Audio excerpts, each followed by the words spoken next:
Hello. For the purpose of this demonstration, this is for customer service, how to create a customer service ticket, and how to look up reports, and how to change statuses. When you log in, you will log in into customer service, and you should be seeing create customer service as an option. Click on create customer service, brings you to this page.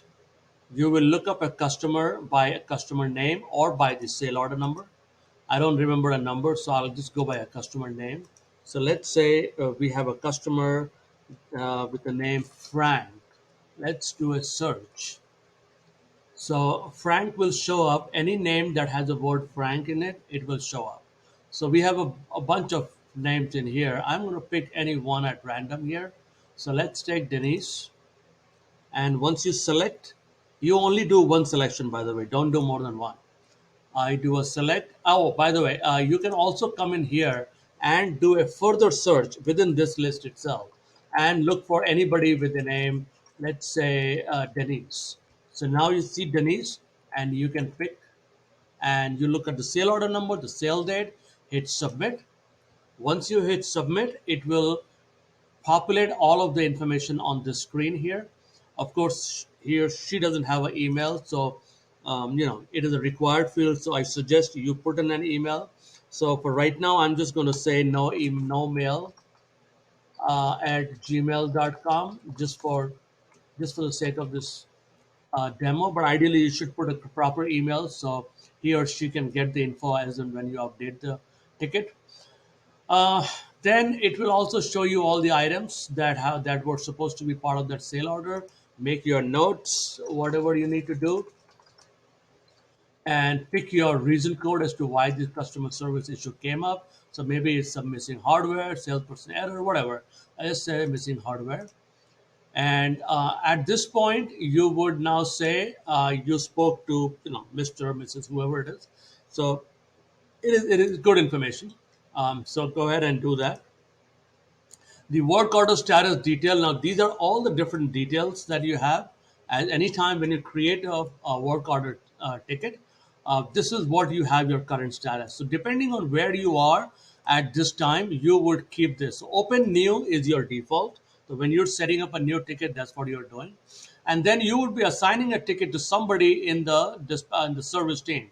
So, just I'm just going to take one name here for this presentation. I'm just going to take Cheryl Thompson. And if there is you don't have the follower here, basically any salesperson on this sales ticket would ideally be showing up here. But that's not important. Once we do this, and if it's very urgent, you should always check the urgent box so people who are working on it know that. And if you have a service date, go ahead and put in a service date. Do a follow up, and that's pretty much it. And then if you have notes for your internal team, so put notes for the internal teams here for internal teams. And if there is a note that you want to send to the customer, then you can say, working on this ticket, we'll let you know. We'll let you know.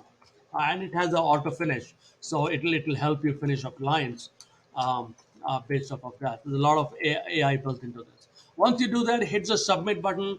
It will generate a work order number for you here. I will not create a service ticket right now, but just for your information. Once you do this, it will create a work order number, and then you will be able to see that work order on this list over here, right over here. The top line will be the work order number. Today's date is 4/4, so it would show you the work order number and the date of 4/4. Customer name and everything will be written over here. All right. Now, once you have moved or progressed on the ticket, you would then come in, and depending on where you are on the ticket, you would be updating your information from here. Whatever you do, this is going to keep that ticket moving in the right direction. And that way, we know anybody who's looking at the ticket knows who has been assigned to, who is working on it, what's the current status, blah, blah, blah. So all of that is done. But as soon as you think that the ticket is done, worked out, there's nothing else to be done, at that point you would say, generally it should be a closed ticket, customer satisfied. Once you do that, This would then automatically close itself, and then it'll go to close status. Once it goes to close status, then you will not see it in the open request, open status over here. This is always showing open request. If you are looking for anything that is closed, you would do from here and do a work order status and work your way from here. All right. Thank you so much.